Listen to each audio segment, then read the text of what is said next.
In a significant blow to the Wallabies, fullback Andrew Kellaway has been sidelined for the upcoming Bledisloe Cup Test match against the All Blacks, set to take place this Saturday in Auckland. The reason for his absence is a calf strain, which has unfortunately become a recurring issue for the team. Kellaway is not the only player affected by this injury. He is the second Wallaby to be ruled out due to a calf strain, following forward Rob Valetini, who was also declared unfit last weekend. This situation is particularly concerning, as Kellaway is the second starting fullback to be lost during the Rugby Championship, with Tom Wright having sustained an ACL injury in the Wallabies' second match against South Africa. Since Wright's injury, Kellaway has stepped up, starting in 2 tests against Argentina, where the team experienced 1 victory and 1 defeat. Initially, he began the international season coming off the bench, but his role has evolved significantly.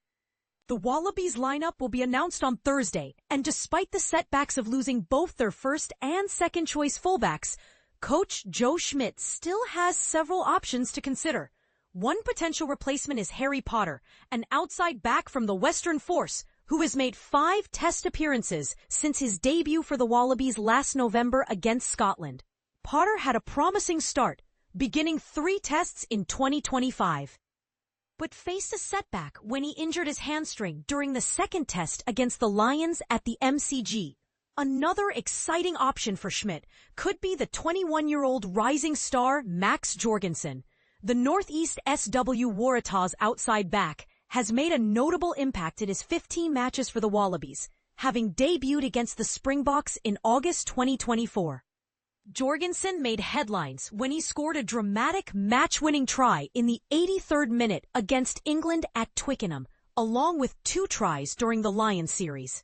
In a media session on Tuesday, Jorgensen expressed his enthusiasm about the possibility of playing in his first Bledisloe Cup match, emphasizing the significance of the game.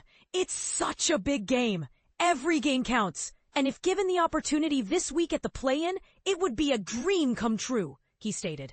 He acknowledged the challenge ahead, saying, "Yeah, it's definitely a challenge, but it's an exciting one. For our group, coming back off a couple of games as a team to get the opportunity to play at Eden Park against a team like the All Blacks, it's always cool. They're a world-class team. They've always been good and always will be. Historically, Australia has struggled to hold the Bledisloe Cup, having last claimed it in 2003. The Wallabies have not secured a victory at Eden Park since 1986.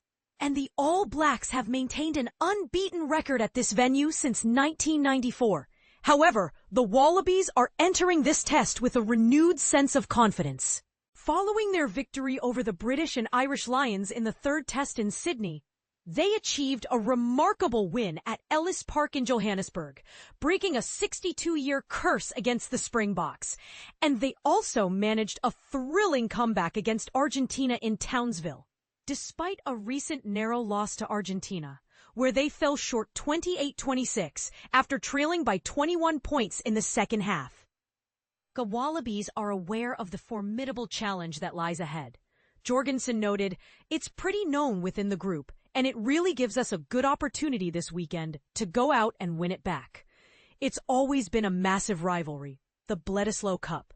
I watched it growing up and always dreamt of playing in something like the Bledisloe Cup, and if given the opportunity, it would be awesome."